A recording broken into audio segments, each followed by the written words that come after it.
The Vanishing Room. When Emily first moved into the old Victorian house, she was charmed by its creaking floors, high ceilings, and stained glass windows. It had a mysterious aura, with its ivy-covered walls and antique fixtures, but she liked that. It felt like stepping into another time, a forgotten piece of history.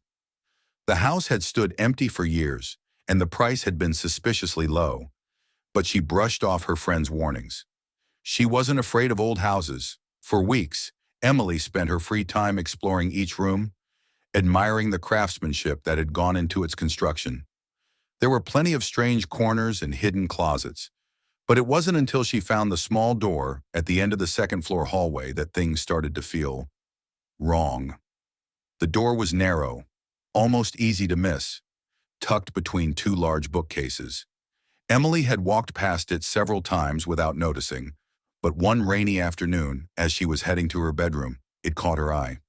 Curious, she approached and turned the old brass knob. The door creaked open, revealing a steep staircase that led up to what she assumed was the attic. But she had already been in the attic, or so she thought.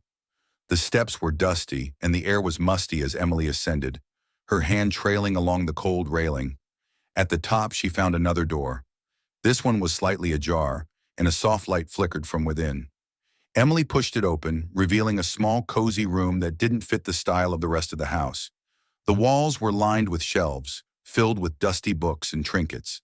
A faded red armchair sat in the corner by a fireplace, and a single candle burned on a small table beside it. She hesitated. The air felt thick, like the room had been sealed off for years, but it was warm, almost inviting. Emily stepped inside, feeling an odd sense of comfort, like she belonged there. She wandered around inspecting the books, old leather-bound volumes with titles in languages she couldn't read. On the table beside the armchair lay a journal, its pages yellowed with age. She picked it up, curiosity pulling her deeper into the room. The handwriting was elegant, though the ink had faded. The entries seemed to belong to a woman named Eleanor, who had lived in the house long ago. She wrote of loneliness, of waiting for someone who never returned. As Emily read, she felt a strange sense of familiarity, as if Eleanor's story was somehow intertwined with her own. A sudden chill ran down her spine, and she glanced up from the journal.